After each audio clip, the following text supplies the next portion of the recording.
तो देश में अब आप लौटते हैं उस पर जिस पर सबकी निगाहें, यानी 5 राज्यों में हो रहे विधानसभा चुनावों की। देश में सबकी निगाहें मोटे तौर पर तो उत्तर प्रदेश के विधानसभा चुनाव पर लगी हैं, लेकिन इस बार जिस राज्य में मुकाबला सबसे ज्यादा दिलचस्प, कम से कम मुझे लग रहा है, वो है पंजाब। और उसकी वजह भी मैं आपको बताता हूं। यूपी में तो इस बार मुकाबला आमने सामने का, यानी आप कह सकते हैं बायपोलर कॉन्टेस्ट है। बीजेपी बनाम सपा समाजवादी पार्टी जो मोटे तौर पर तस्वीर निकलकर सामने आई है, लेकिन पंजाब में पहली बार इसके बिल्कुल उलट हो रहा है। पंजाब में अमूमन मुकाबला आमने सामने का होता था और 5-5 साल में सरकारें बदल जाती थी, लेकिन इस बार आमने सामने का नहीं है। इस बार 4-4 मोर्चों पर लड़ाई चल रही है। अब तक रेस में कांग्रेस, आप और अकाली दल, यानी 3 ये बड़े दल दिखाई दे रहे थे, लेकिन अब बीजेपी इस आखिरी मौके पर अमरिंदर सिंह को अपने साथ लाकर अपना जोर भी आजमा रही है और कुल मिलाकर अब ये चतुर्कोणीय मुकाबला पंजाब में हो गया है, जैसे कि तस्वीर अमूमन यूपी के चुनावों में हुआ करती थी। अब ऐसे में कौन मारेगा बाजी और किसके हाथ लगेगी सत्ता की चाबी, ये कहना बेहद मुश्किल है, क्योंकि कांग्रेस पार्टी जो सत्तारूढ़ है उसमें अंदर ही अंदर 2 खेमे दिखाई दे रहे हैं, एक चन्नी साहब का खेमा, एक सिद्धू साहब का खेमा। इसी तरीके से क्या जो दोस्त रहे, जो बीजेपी कल तक अकाली के साथ रही, आज अकाली की मुखालफत कर रही है, जो बीजेपी कल तक अमरिंदर सिंह को घेरती रही, आज अमरिंदर सिंह के साथ चुनाव लड़ रही है। इन बदली परिस्थितियों में देश के अलग अलग सर्वे पंजाब के बारे में क्या कहते हैं, आज की तारीख में कैसी नजर आ रही है पंजाब की सियासी तस्वीर, सबसे पहले आपको दिखाते हैं पंजाब का ये पोल ऑफ पोल्स। इन आंकड़ों को ध्यान से देखिए। पंजाब की 117 सीटों के चुनाव हो रहे हैं, जिनमें एबीपी न्यूज के लिए सी वोटर ने जो सर्वे किया है उसके मुताबिक सत्तारूढ़ कांग्रेस को 37 से 43 सीटें मिलती हैं, जबकि आपके खाते में 52 से 58 सीटें जा रही हैं। शिरोमणि अकाली दल को 17 से 23 सीटों के साथ वो तीसरे नंबर की पार्टी दिखाई दे रही है, जबकि बीजेपी का जो गठबंधन है अमरिंदर सिंह के साथ, उसको 1 से 3 सीटें दिखाई दे रही हैं। जी न्यूज और डिजाइन बॉक्स के सर्वे का अनुमान आपके सामने अब रखता हूं। कांग्रेस 35 से 38 सीटें ला सकती है, आम आदमी पार्टी 36 से 39 सीटें ला सकती है, शिरोमणि अकाली दल 32 से 35 सीटें ला सकती है, यानी लगभग तीनों बड़ी पार्टियों के बीच बराबरी का, कांटे का मुकाबला है। और बीजेपी के पास 4 से 7 सीटें बीजेपी गठबंधन को जा सकती है। रिपब्लिक और पी मार्क के सर्वे के अब आंकड़े आपके सामने रखता हूं। कांग्रेस 42 से 48 सीटें, आम आदमी पार्टी 50 से 56 सीटें, शिरोमणि अकाली दल 13 से 17 सीटें और बीजेपी गठबंधन 1 से 3 सीटें, यानी 3 बड़े सर्वे आपके सामने रखे और तीनों में बड़ी पार्टी के तौर पर आम आदमी पार्टी दिखाई दे रही है। और सर्वे की बात करता हूं, पोलस्टैट और न्यूज एक्स के सर्वे के मुताबिक कांग्रेस 40 से 45 सीटें, आम आदमी पार्टी 47 से 52 सीटें, शिरोमणि अकाली दल 22 से 26 सीटें और 1 से 2 सीटों तक बीजेपी गठबंधन सिमट रहा है। ये आंकड़े हैं न्यूज एक्स के। इंडिया अहेड और ईटीजी का अनुमान है कि कांग्रेस को 40 से 44 सीटें, आम आदमी पार्टी को 59 से 64 सीटें, शिरोमणि अकाली दल के खाते में महज 8 से 11 सीटें और बीजेपी गठबंधन 1 से 2 सीट ला सकता है, यानी इस सर्वे में भी आम आदमी पार्टी बाजी मार रही है। देशबंधु लाइव, डीबी लाइव के सर्वे में कांग्रेस सबसे बड़ी पार्टी बनकर सामने आ रही है। ये एकमात्र सर्वे है जो कांग्रेस को सबसे बड़ी पार्टी बता रहा है। 62 से 64 सीटें कांग्रेस को मिल सकती हैं, आम आदमी पार्टी को 34 से 36 सीटें, शिरोमणि अकाली दल को 12 से 14 सीटें मिल सकती हैं और बीजेपी गठबंधन को 2 से 4 सीटें मिलने का अनुमान है। टाइम्स नाउ और वीटो के सर्वे के मुताबिक कांग्रेस को 41 से 47 सीटें, आम आदमी पार्टी को 54 से 58 सीटें और शिरोमणि अकाली दल को 11 से 15 सीटें, बीजेपी गठबंधन 1 से 3 सीटें मिलने का अनुमान, यानी आप सबसे बड़ी पार्टी। वहीं इंडिया न्यूज और जन की बात का जो ओपिनियन पोल सामने आया है वो कहता है कि कांग्रेस को 32 से 42 सीटें, आम आदमी पार्टी को 58 से 65 सीटें, शिरोमणि अकाली दल को 15 से 18 सीटें और बीजेपी गठबंधन को 1 से 2 सीटें मिल सकती हैं। तो आपने देखा ज्यादातर सर्वे में किसी दल को बहुमत तो मिलता नहीं दिख रहा है, सिर्फ 2 सर्वे में आम आदमी पार्टी को बहुमत मिला। इन 8 में से वो सबसे बड़ी पार्टी बनकर लगभग हर सर्वे में है। सिर्फ एक सर्वे को छोड़कर जो कि कांग्रेस को सबसे बड़ी पार्टी बता रहा है वो है डीबी लाइव का सर्वे। अब पोल ऑफ पोल्स के आंकड़ों की बात करें, यानी इन तमाम सर्वे को जोड़े और निचोड़ निकालें तो वो आंकड़ा क्या है। कांग्रेस को 41 से 46 सीटें मिल सकती है, यानी वो नंबर 2 की पार्टी है। आम आदमी पार्टी को 49 से 53 सीटें मिल सकती हैं, यानी वो नंबर 1 की पार्टी है। शिरोमणि अकाली दल को 16 से 20 सीटें हैं, वो नंबर 3 की पार्टी हो सकती है पंजाब की विधानसभा में। और बीजेपी और अमरिंदर सिंह का जो गठबंधन है उसको 1 से 3 सीटें मिल सकती हैं, यानी किसी दल को पंजाब विधानसभा में बहुमत नहीं है। आम आदमी पार्टी कांग्रेस से थोड़ा आगे है और ऐसी परिस्थिति में ये बहुत इंटरेस्टिंग हो जाएगा कि जो पार्टियां आपस में लड़ते हुए चुनाव लड़ी, क्या वो इस त्रिशंकु विधानसभा बनने की स्थिति में किसके साथ गठजोड़ करती हैं और कैसे पंजाब की नई सरकार बनती है। ये बेहद दिलचस्प है, इसीलिए मैं कह रहा हूं कि यूपी से ज्यादा टफ और इंटरेस्टिंग मुकाबला कहीं होगा इस बार के चुनावों में तो वो पंजाब में दिखाई दे रहा है। बॉर्डरिंग स्टेट है, सेंसिटिव स्टेट है, पाकिस्तान से लगा हुआ है। ऐसे में ये बहुत जरूरी है कि वहां पर एक मजबूत और स्थायी सरकार बने। खालिस्तान का मुद्दा भी इन चुनावों में पंजाब में अक्सर उठा है। आतंक की चिंगारी की बात निकली है। 1980 के दशक में हमको पता होगा हजारों बेगुनाहों का खून बहा था खालिस्तान की मांग को लेकर। हिंदुस्तान की राजनीति पर भी उस खून के छींटे दिखाई पड़े। एक प्रधानमंत्री इंदिरा गांधी को तो अपनी जान की कीमत तक चुकानी पड़ी और जिस वक्त पंजाब सुलग रहा था उस वक्त पंजाब के आतंकवादी और उग्रपंथी ताकतों को पाकिस्तान से शह मिल रही थी। आज पंजाब में कई गंभीर मुद्दे हैं। बेरोजगारी नंगा नाच कर रही है। ड्रग्स के मामले में उड़ता पंजाब अभी तक जमीन पर नहीं आया है। सभी सरकारों ने बड़े वादे किए लेकिन अभी तक ड्रग्स पर लगाम नहीं दिखा है। किसानों की बेहाली एक लगातार चलने वाला मुद्दा है और इस बार तो किसान बहुत नाराज हैं, चाहे किसी की भी सरकार क्यों ना हो, क्योंकि अपने हक की लड़ाई वो 13-14 महीनों तक दिल्ली की सड़कों पर प्रोटेस्ट में बिताते रहे हैं। राज्य इस वक्त बेहद बुरे कर्जे से गुजर रहा है, लेकिन इन सब मुद्दों के ऊपर एक और मुद्दा है, वो है पाकिस्तान पाकिस्तान करके खेला जाने वाला। यानी कैप्टन अमरिंदर सिंह हो, भारतीय जनता पार्टी हो या फिर अब कांग्रेस के ही नेता क्यों ना हो, वो कहीं ना कहीं पाकिस्तान का नाम लेकर अपने विरोधियों को खींचने की, उन पर लगाम कसने की कोशिश कर रहे हैं। कैप्टन अमरिंदर सिंह जो कल तक कांग्रेस के मुख्यमंत्री थे, वो अब ये कहते हैं कि नवजोत सिंह सिद्धू को लेकर उन्होंने एक बेहद गंभीर आरोप लगा दिया है इस चुनावी मौसम में। उनको मंत्री बनाने के लिए अमरिंदर सिंह का यह कहना है कि उनके पास पाकिस्तान से एक मित्र का फोन आया और यह कहा गया कि अपनी कैबिनेट में, अपनी गवर्नमेंट में सिद्धू को वो जगह दे दे। आज 1 घंटे में अगले पंजाब की चुनावी राजनीति पर बात करेंगे, लेकिन सबसे अहम होने वाला है आखिर पंजाब के चुनावी अंगने में पाकिस्तान का क्या काम है। पाकिस्तान की बात कर रहा हूँ। I am telling about Pakistan.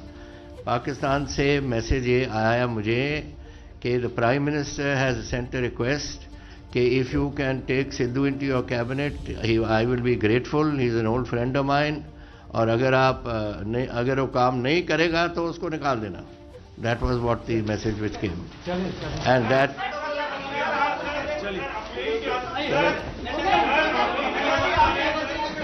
हम सब कुछ समय समय पर बताते रहते हैं। आऊंगा अगली प्रेस कॉन्फ्रेंस। देखिए आज आपको नंबर बता दिया।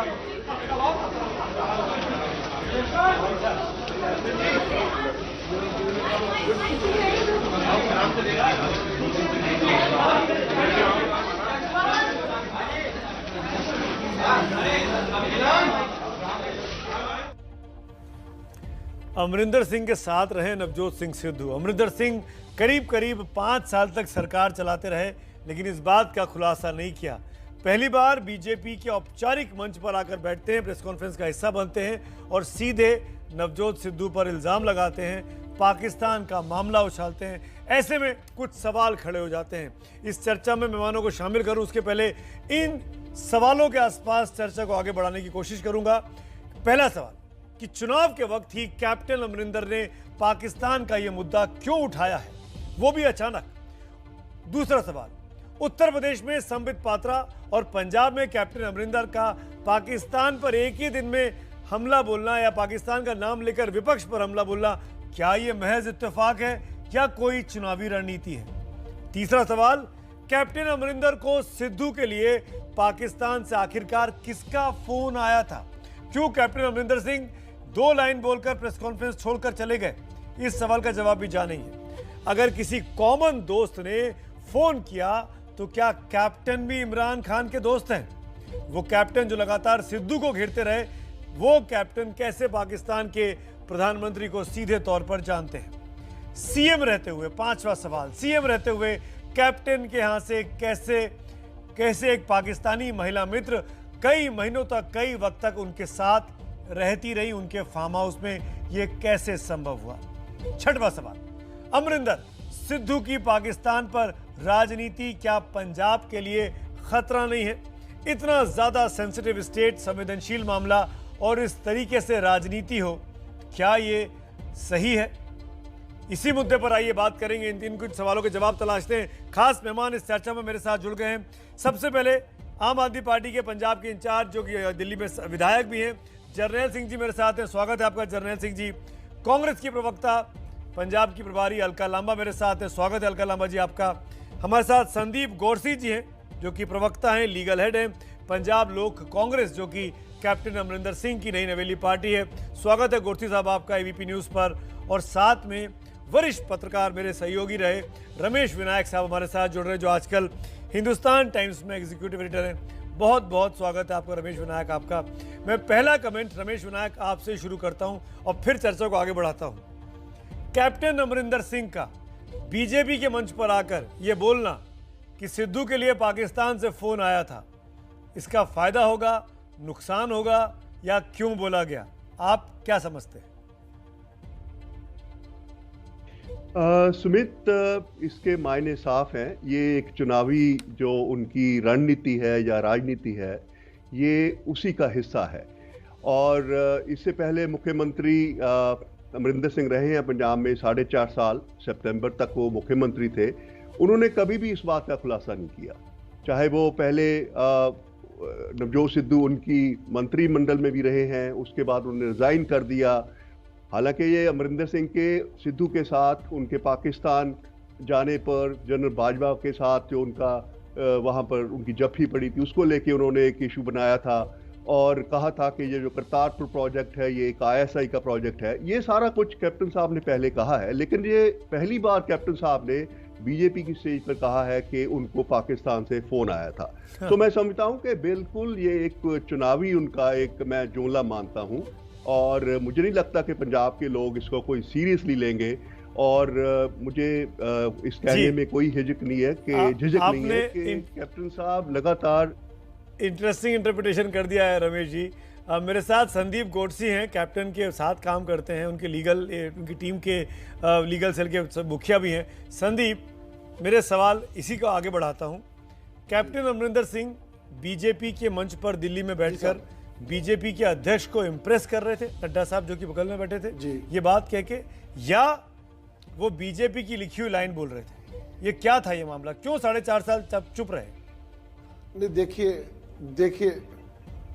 देखिए अवस्थी साहब, पहली बात तो ये है कि कैप्टन साहब जो है वो पहले फौज में रहे हैं और देशभक्ति जो है उनमें कूट कूट के भरी हुई है, और वो एक स्टेट्समैन है। वो कभी भी कोई ऐसी ओछी बात नहीं करते हैं। अगर उनके पास प्रूफ है तो उन्होंने बात की है और बहुत सॉलिड बात की उन्होंने। देखिए, पहले भी उन्होंने कई बार देश की सुरक्षा का मामला। संदीप गोडसे, चलिए आपने कहा कि देशभक्त है, उनकी देशभक्ति पे सवाल ही नहीं खड़े कर रहा हूं मैं पॉलिटिकल इंटेंशन पे सवाल खड़े कर रहा हूं। मैंने इसीलिए बोला बीजेपी के नेतृत्व को खुश कर रहे थे, या 4.5 साल तक क्यों चुप रहे? नाम बताइए ना।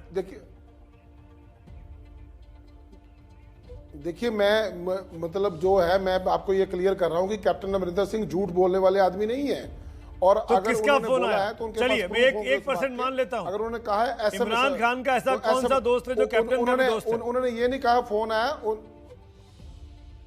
उन्होंने ये नहीं कहा कि फोन आया, उन्होंने कहा था कि मुझे मैसेज आए थे। मैसेज किसने किए? को मंत्री बना दो, मैसेज और अगर किसने नहीं काम करेगा तो हटा देना। मैसेज किसने किया? देखो ये जो व्यक्तिगत सवाल है, इसमें क्या व्यक्तिगत? देखिए अवस्थी साहब, ये कैप्टन साहब संदीप भाई सुनिए, जब वो बीजेपी के मंच पर बैठकर सिद्धू पे सवाल खड़े करते हैं तब व्यक्तिगत सवाल नहीं था। मैं ये पूछ रहा हूं कि मैसेज किसके आए थे वो? आज आप राष्ट्रीय नेटवर्क पे साफ कर दीजिए और सिद्धू को एक्सपोज कर दीजिए। इसके बारे में और सिद्धू को एक्सपोज हम जब समय आएगा प्रॉपर, अभी हमारे पास बहुत टाइम है, अभी आप आगे आगे देखते जाना। 20 तारीख को वोट सिद्धू पड़ने वाला है, बड़ी अच्छी तरह एक्सपोज करेंगे। 24 दिन भी नहीं बचे हैं। गोरसी साहब मुझे ये बताइए ना, साहब किसका मैसेज था?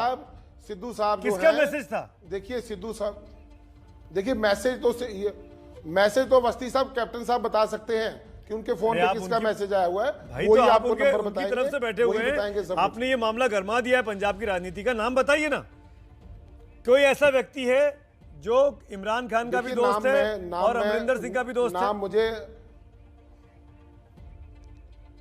दोस्त नहीं कहा उन्होंने, मैं पूछ रहा हूं दोस्त नहीं कहा, उन्होंने कहा मुझे पाकिस्तान से मैसेज आए हैं। उनको कौन पाकिस्तान से मैसेज करता है? मैसेज आए हैं कि कैप्टन अमरिंदर को कौन पाकिस्तान से मैसेज करता है? वो कौन करता है? देश जानना चाहता है आज। ये कैप्टन साहब आपको वेल एक्सप्लेन बता देंगे। अभी इसका अभी थोड़े दिनों में इसका खुलासा भी हम नहीं संदीप साहब, आपके पास जवाब नहीं है, आपके पास जवाब नहीं है। कॉमन फ्रेंड शब्द का इस्तेमाल किया। नहीं अवस्थी साहब, मैं आपको कह रहा हूं, कॉमन कौन है? वो कौन है? पाकिस्तान से आता था मैसेज लेकर?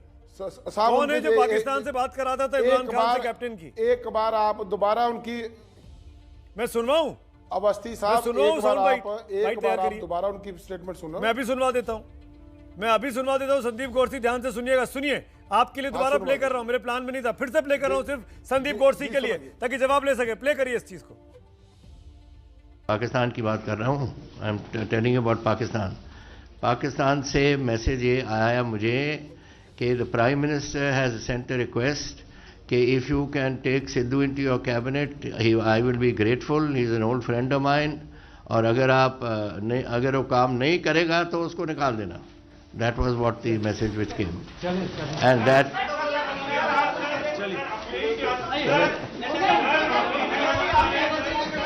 हम सब कुछ समय समय पर बताते रहते हैं। आऊंगा अगली पाकिस्तान से ये मैसेज आया मुझे, ठीक है ना गोरसी साहब? तो मैसेज किसने किया है तो मैं आपसे पूछ रहा हूं। अवस्थी साहब देखिए, उन्होंने ये नहीं कहा मेरे दोस्त का मैसेज है। पाकिस्तान से ये मैसेज आया, तो पाकिस्तान से मैसेज कौन ला रहा था? किसको जानते हैं? कैप्टन अमरिंदर सिंह। तो कैप्टन साहब बताएंगे आप, पैट्रियट कैप्टन अमरिंदर सिंह पाकिस्तान में किसको जानते हैं? बताइए ना। कैप्टन अमरिंदर सिंह पाकिस्तान में किसी को नहीं जानते, और वो पीएम ऑफिस में उनके कोई पीएम ऑफिस में संबंध नहीं है। अगर उनको मैसेज आए तो वो क्लियर करेंगे, संदीप भाई बताएंगे, देश की जनता को बताएंगे। संदीप भाई आप जवाब नहीं दे रहे हैं, आप इसका मतलब आप बोल गए। देखिए अवस्थी साहब, आपने कहा था, अवस्थी साहब आपने कहा था कि उन्होंने अपने बयान में कहा कि उनका कोई दोस्त है, पर आप देखिए उन्होंने दोस्त वाले कोई शब्द मैं फिर से आपको सुनवा दूंगा। आपने पहले बोला वो नहीं बोला, दिक्कत नहीं है। मैसेज पाकिस्तान से आया, मैं तो ये जानना चाह रहा हूं संदीप गोरसी, पाकिस्तान से कौन मैसेज करता है कैप्टन अमरिंदर सिंह को? किसके थ्रू मैसेज आ रहा है? बताइए ना देश को आज। भाई साहब, मुख्यमंत्री जो है, मुख्यमंत्री का वो भी देश को कैप्टन साहब खुद बताएंगे। अभी मैं आपको बता रहा हूं कि कैप्टन साहब झूठ बोलने वाले आदमी नहीं है। कैप्टन साहब नहीं तो झूठ छुपा नहीं है। अगर आप सच को छुपा रहे हैं तो वो कहां जाती है, चीजें समझ में आती है। मुझे इस बोलने की जरूरत नहीं है गोरसी साहब। अलका लांबा, क्या ये बयान सिद्धू के लिए परेशानी का सबब नहीं हो गया है? हाँ जी जनरल साहब, मैं आता हूं। सुमित जी, बिल्कुल नहीं। इस बयान से कैप्टन साहब की जो क्रेडिबिलिटी थी, विश्वसनीयता थी, वो पूरी तरह से खो दी उन्होंने। कहां बैठे थे वो? भाजपा के मुख्यालय में। मुख जो था वो कैप्टन साहब का था, पर बोली और भाषा जो थी वो भाजपा से बुलवाई जा रही थी। क्योंकि कोई भी चुनाव उठा लीजिए, बंगाल, बिहार, उत्तर प्रदेश, पंजाब, बिना पाकिस्तान का शब्द का इस्तेमाल किए, पाकिस्तान को हथियार बनाए बिना भाजपा का चुनाव पूरा हो रहा हो, ये बता दीजिएगा। अब सिद्धू जी की छवि इतनी स्वच्छ है कि कोई दाग लगाना भी चाहे तो नहीं लगा सकता। बिल्कुल यह हकीकत है कि इमरान खान पाकिस्तान के प्रधानमंत्री और नवजोत सिंह सिद्धू एक साथ क्रिकेट खेले, संबंध करीबी थे, फायदा उठाया। फायदा पंजाब के लोगों की जो धार्मिक भावनाएं करतारपुर कॉरिडोर से जुड़ी हुई थी, वो सबसे बड़ा एसेट जो है वो रास्ता सिद्धू साहब बने। रास्ता खुला, लोग आज बिना वीजा के पंजाब और पाकिस्तान की सरहद पार करते हैं और करतारपुर जो है वहां जाते हैं। और यहां पर जो बात की जा रही है, आप ध्यान दीजिए क्या कह रहे हैं कैप्टन साहब। कैप्टन साहब कह रहे हैं 2017 मार्च में जब कैप्टन साहब मुख्यमंत्री बने, शपथ ले रहे थे, उनकी कैबिनेट में सिद्धू जी मंत्री बने। उन्होंने कहा तब वह उनको फोन आया। किसका फोन आया? जो इनके करीबी मित्र थे, यानी कि सिद्धू साहब के कौन थे? इमरान जी थे। उनका फोन आया कि इन्हें मंत्री बनाया जाए, काम सही नहीं करेंगे तो हम ऐसा कर देंगे। लेकिन 18 अगस्त 2018, एक साल बाद पाकिस्तान में सरकार बनी और इमरान खान प्रधानमंत्री बने। कैप्टन तो साहब फोन किसने किया था? सेल्फ गोल कर लिया संदीप गोसाई। क्या कैप्टन साहब ने बीजेपी के मंच पर बैठकर अपने लिए मुसीबत खड़ी कर ली?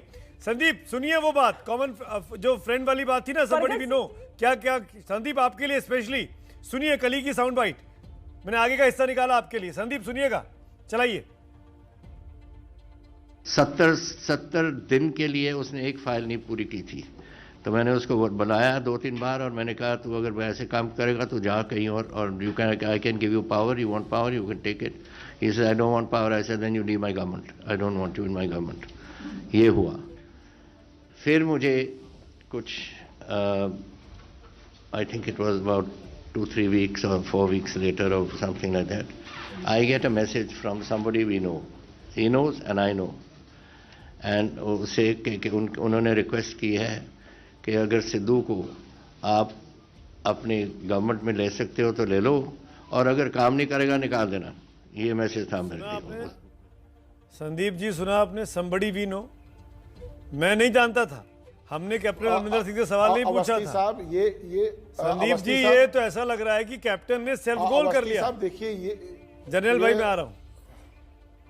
नहीं देखिए अवस्थी साहब, मैं आपको यहाँ क्लियर करना चाहता हूँ, कैप्टन साहब का ये जो बयान है, ये पहले वाला बयान को आप आज वाले बयान से दोनों बयान इकट्ठे जोड़ रहे हो। आज का तो नहीं, दोनों करके बयान सुना रहा हूँ। देखिए कैप्टन साहब ने जो दोनों करके बयान सुना रहा हूँ, जो बीजेपी दफ्तर में प्रेस कॉन्फ्रेंस की कल शाम को, ये दोनों बयान उसके।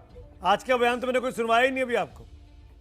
संदीप मैं लौटूंगा, संदीप मैं लौटूंगा, जनरल में आपके पास भी आऊंगा। मुद्दा बहुत जरूरी है ये, और रमेश विनायक भी कुछ बोलना चाह रहे हैं। दर्शकों को भी समझ में आना चाहिए कि चुनाव के वक्त में क्यों राजनेता ऐसे बयान देते हैं जो आगे जाकर हिंदुस्तान का तो जो परेशानी खड़ी करेंगे तो करेंगे ही, लेकिन राजनीतिक तौर पर क्या नुकसान भी पहुंचा देते हैं, उस पर भी चर्चा को आगे बढ़ाएंगे। लेकिन फिलहाल ये चलेंगे, आम आदमी पार्टी को सबसे बड़ी पार्टी के तौर पर देखा जा रहा है। जर्नैल सिंह हमारे साथ मौजूद हैं, लेकिन कैप्टन अमरिंदर सिंह के बयान ने जो कि सिद्धू को लेकर घेरने की कोशिश की गई, वो कुल मिलाकर निकल के ऐसा आ लग रहा है कि कहीं वो बड़ी मुसीबत न बन जाए खुद कैप्टन के लिए और बीजेपी के लिए। जर्नैल सिंह आपके ओपनिंग रिमार्क, माफी चाहता हूं आपके पास देरी से आ पाया मैं। चैनल के माध्यम से देख रहे हैं, आपने पंजाब लोक कांग्रेस के प्रवक्ता से खूब कोशिश करी पूछने की, वो आपके किसी सवाल का जवाब नहीं दे पाए। जबकि कैप्टन साहब की आज की प्रेस कॉन्फ्रेंस है, बीजेपी के हेडक्वार्टर से प्रेस कॉन्फ्रेंस की गई है, पर मेरे को लगता है कैप्टन साहब ने आज कहीं ना कहीं बीजेपी की सारी प्लानिंग पे पानी फेर दिया। जहां बीजेपी आज तक पाकिस्तान को कोसकर, पाकिस्तान से डराकर वोटें लेती आई है, आज पाकिस्तान से एक दोस्ती का नया नमूना दिखाकर बीजेपी के मंच से कैप्टन साहब ने वोटें मांगनी चाहिए, पर साथ के साथ उनको जिस तरीके से रोका गया तो लग रहा था कहीं ना कहीं प्लान फेल होता हुआ नजर आ रहा है। पर इसमें सबसे बड़ी चीज जो मैं देख रहा हूं वो ये है कि जिस समय की ये बात कर रहे हैं 2017 की, तब कैप्टन अमरिंदर सिंह कांग्रेस के मुख्यमंत्री हो गए। क्या इस चीज की जिम्मेवारी कांग्रेस पार्टी की नहीं बनती कि इस शर्मनाक हरकत के लिए पूरे देश से माफी मांगे? अलका लांबा जी प्रवक्ता है कांग्रेस की, उनसे जवाबदारी इस चीज की लेनी चाहिए कि कांग्रेस का इसके ऊपर क्या रिएक्शन है कि आपकी पार्टी के मुख्यमंत्री पाकिस्तान की डायरेक्शन से अपनी सरकार चला रहे हैं। वो बता रहे हैं कि पाकिस्तान से मेरे को फोन आता है, और उसके बाद वो उस नवजोत सिंह सिद्धू साहब को कैबिनेट मंत्री बना भी देते हैं। अलका जवाब दीजिए। तो पाकिस्तान की डायरेक्शन पर जो पार्टी काम कर रही है, सबसे पहली जवाबदारी तो उस पार्टी की। आम आदमी पार्टी ने अपना निशाना चुन लिया है। नंबर 2 पार्टी जो पोल में दिखाई दे रही है, जो सत्ता की अभी पार्टी है, तीनों की मिला के जर्नैल सिंह ने अपना दुश्मन कांग्रेस को चुना है, ना कि बीजेपी को। बताइए अलका लांबा। सुमित जी, तो सीधे सीधे कांग्रेस की है। सुमित जी, ये आम आदमी पार्टी को हम यूं ही भाजपा की बी टीम नहीं कहते। कैप्टन साहब ने भाजपा के कार्यालय में बैठकर जो कुछ बोला, ये आम आदमी पार्टी वालों के लिए सूट करता है। उस पर विश्वास करके कांग्रेस से पूछे, माफी मांगी आपका मुख्यमंत्री का, उसने पाकिस्तान के कहने पर ये सब कहा या किया। हम तो कह रहे हैं सरासर झूठ है। हम तो इससे इत्तेफाक ही नहीं रख रहे, हम तो पूरी तरह इनकार कर रहे हैं। ये जो भाजपा के अंदर ये सुमित जी ऐसे नहीं चलेगा ना। अब मेरे को जवाब इनको बोलिए, सुनिए धैर्य से, है ना। यहाँ पर जर्नैल सिंह जी जो है राघव चड्ढा के बाद खुद ही बी टीम बी प्रवक्ता बन के बी प्रभारी बनकर बैठे हैं। पहले ए पर थे जर्नैल सिंह पंजाब में, उनको बी करके चड्ढा को ए किया हुआ है, तो छोड़ दीजिए। अब मैं सब मुख्यमंत्री सुमित जी इनको चुप कराइए, मैं जवाब दे रही हूँ। आप जवाब सुन नहीं पा रहे हैं सुमित जी, इनको कहिए अब शांत रहे। जवाब जनरल भाई ये भाजपा के ऊपर, कैप्टन के ऊपर विश्वास कर रहे हैं। हम तो कह रहे हैं वो झूठ बोल रहे हैं, कोई सबूत। बोलिए अलका जी। ये पता है क्या है, ये अरविंद केजरीवाल जी एक दिन खबरों में आने के लिए कोई मुद्दा नहीं था, आए और बोला मेरे सूत्र, मुझे सपने में आया, ईडी मेरे घर आ रही है, मुझे सत्येंद्र जैन को गिरफ्तार करिए। सूत्र तो बीजेपी में और ईडी में आम आदमी के बैठे हैं, जो इनको खबर कर देते हैं। सिर्फ हमें ही खबर नहीं करते हैं। कैप्टन साहब ने जो कुछ भी कहा है, हम तो कह रहे हैं कोरा झूठ बोल रहे हैं और भाजपा बुलवा रही है। आम आदमी पार्टी को सूट कर रहा है, इसलिए कह रहे हैं कांग्रेस माफी मांगे। कांग्रेस किस बात की माफी मांगे? और कैप्टन साहब ने जो किया, उनकी जो नब्ज है ना, वो भाजपा ने पकड़ी हुई है। हमने तो फैसला कर दिया, चलता कर दिया, भाजपा की गोद में बैठे हैं। जिस भाजपा को किसानों की हत्यारी पार्टी बताते थे, कृषि कानूनों को मौत का फरमान बताते थे, आज उनकी गोद में कैप्टन बैठे। मैं तो कह रही हूँ विश्वसनीयता की क्रेडिबिलिटी खत्म हो चुकी है। कोरा झूठ। अलका जी मेरे एक सवाल का जवाब दीजिए। 4.5 साल तक कैप्टन मुख्यमंत्री रहे, आज आप पंजाब को तमाम पैरामीटर्स पे जब तौलते हैं, अकाली दल की सरकार बना, अब कांग्रेस की सरकार, तो वही कार्यकाल दिखता है जो कैप्टन ने किया, और जो दिखाता है कि कतई भी पॉपुलर स्टेप्स नहीं उठाए। उन्होंने अपनी पॉपुलैरिटी खो दी थी। वो तमाम आंकड़े स्क्रीन पर चल रहे हैं, चाहे अर्थव्यवस्था का हो, चाहे खाद्यान्न का हो, चाहे महंगाई का हो। मैं ये जानना चाहता हूं, इस परिस्थिति में जो तमाम ओपिनियन पोल एक सुर में कह रहे हैं कि आम आदमी पार्टी सबसे बड़ी पार्टी है, तो कांग्रेस को चिंता हो रही है कि नहीं हो रही है? देखिए, ये 2017 में सुमित जी 2017 में मैं इसी आम आदमी पार्टी की विधायक थी और पंजाब में थी। तब तो 100 पार हो रहे थे सारे सर्वे में। केजरीवाल जी शपथ लेने के लिए, खुद मुख्यमंत्री की शपथ लेने के लिए तैयार बैठे थे अपने घर में। पासा पलट गया, सुपड़ा साफ हो गया। इनके 20 विधायक जीते, 10 कांग्रेस में शामिल हो गए हैं। इनके 4 सांसद जीते, 3 पार्टी छोड़ के चले गए हैं। इनके 3 नेता विपक्ष दिए, 2 पार्टी छोड़ के चले गए। एचएस फुल्का साहब तो दिल्ली बैठ गए, जिन्होंने राजनीति की शुरुआत की थी बदलाव के लिए। उन जैसे लोगों को राजनीति में से इन्होंने घर बिठा दिया। तो ये पार्टी के लिए पंजाब में पता क्या है, बैठी हुई पर 1 महीने से लोग कहते हैं जो अधूरी दिल्ली नहीं संभाल पाए, पूरा पंजाब क्या संभालेंगे। किसानों के साथ धोखा किया। कृषि कानून सबसे पहले अगर कहीं पारित हुए, मोहर लगी, वो दिल्ली की केजरीवाल सरकार ने सबसे पहले की। पराली का, दिल्ली की हवाएं आज भी जहरीली हैं। जब दिल्ली में दिवाली नहीं, पंजाब ये बात तो बिल्कुल ठीक बोल रही है दिल्ली की हवाएं जहरीली हैं। सबसे पहले केजरीवाल ने पंजाब ने दिल्ली में कृषि कानूनों को सहमति जताई थी। मेरी 2 जवाब दीजिए जनरल साहब, कृषि कानून में जवाब दीजिए। मजीठिया से माफी लिखित में इन्हीं के आम आदमी पार्टी के मुख्यमंत्री केजरीवाल जी ने मांगी, और आज उन पे FIR करके भागने पर बेल रद्द, जेल की तैयारी सरकार कर रही है। हटाना पड़ा, बर्खास्त करना पड़ा, क्योंकि वो नालायक मुख्यमंत्री थे। उनको वो फर्म नहीं कर सके। आज जब कांग्रेस को इस मैनिफेस्टो के ऊपर रिपोर्ट कार्ड देना चाहिए था, भाई ये हमने पिछली बार वादे किए थे, ये हमारा रिपोर्ट कार्ड है। रमेश विनायक, बहुत अच्छा पॉइंट है ये रमेश विनायक, क्योंकि आप न्यूट्रल है इस पैनल पे। ये मैं कमेंट आपका चाहूंगा, आप सबसे अधिक जमीन को समझ रहे हैं। जनरल भाई 1 मिनट, मुझे रमेश विनायक का कमेंट जरूर चाहिए यहाँ पे। क्या भरोसा खो दिया है पुरानी पार्टियों ने, दोनों जनता की बीच में, चाहे अकाली हो, चाहे वो कांग्रेस हो, चाहे भाजपा हो? क्या इसीलिए आम आदमी पार्टी को जगह मिलती हुई दिखाई दे रही है पंजाब की राजनीति में? बिल्कुल सुमित, मैं समझता हूं कि ये एक बड़ा फैक्टर है।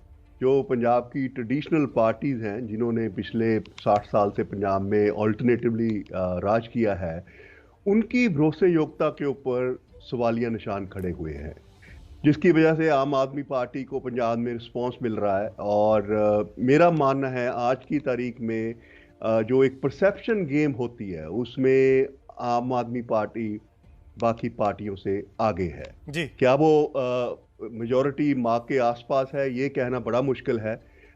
लेकिन इसमें कोई शक नहीं कि आम आदमी पार्टी को मैं समझता हूं कि 2017 से भी ज़्यादा पंजाब में रिस्पांस मिल रहा है।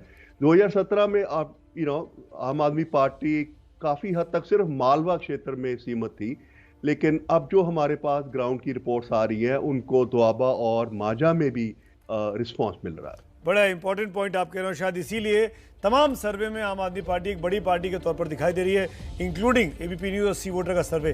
बहुत बहुत शुक्रिया मेहमानों का, मैं आप मेहमानों का शुक्रिया अदा करना चाहूँगा और वक्त नहीं है मेरे पास, लेकिन कुल मिलाकर पंजाब की तस्वीर यही बयां कर रही है कि सत्तारूढ़ कांग्रेस के लिए अच्छा वक्त नहीं दिखाई दे रहा है। आम आदमी पार्टी बड़ी पार्टी बनकर उभर सकती है। बारी है मास्क अप इंडिया कैंपेन की। वो लोग जो मास्क अप इंडिया में तस्वीरें भेज रहे हैं, हमारे इस कैंपेन को आगे बढ़ा रहे हैं, उन तमाम लोगों की तस्वीरें स्क्रीन पर लगातार चलती रहेंगी। आप देख सकते हैं अपने नाम को इन तस्वीरों को #मास्क अप इंडिया में कंट्रीब्यूट करिए, मास्क पहन के सेल्फी भेजिए। और अब कार्यक्रम के आखिर का कुल निचोड़ बता दूं कि इंडिया चाहता है, आज हमने पंजाब का पोल ऑफ पोल्स देखा और वो पोल ऑफ पोल्स ये कहता है कि कुल मिलाकर आम आदमी पार्टी इस वक्त पंजाब में सबसे बड़ी पार्टी बनकर उभर सकती है। भगवंत सिंह मान, जिनका नाम अनाउंस हुआ है मुख्यमंत्री के तौर पर, वो चेहरा हो सकते हैं मुख्यमंत्री का नए।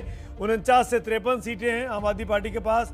कांग्रेस की चन्नी सरकार, कांग्रेस की जो अभी चल रही है, वो 41 से 46 सीटों के साथ नंबर 2 पर है। शिरोमणि अकाली दल नंबर 3 पर है 16 से 20 सीटों के साथ। और बीजेपी और अमरिंदर सिंह के खाते में जो गठबंधन है वो 1 से 3 सीटें दिखा रहा है। यानी पोल ऑफ पोल्स में त्रिशंकु विधानसभा की स्थिति है पंजाब में, और वो त्रिशंकु विधानसभा में सबसे बड़ी पार्टी आम आदमी पार्टी बन सकती है। तो इसके साथ ही आज के इस इंडिया चाहता है में इतना ही, लेकिन इस चुनावी मौसम में इंडिया चाहता है में ये कोशिश हम करते रहेंगे कि हम सीधे खास मेहमानों को बुलाएं, उनसे सीधे सवाल पूछें, ताकि आप भी जान सके जनता के मन में क्या चल रहा है और नेताओं को जनता की कितनी फिक्र है।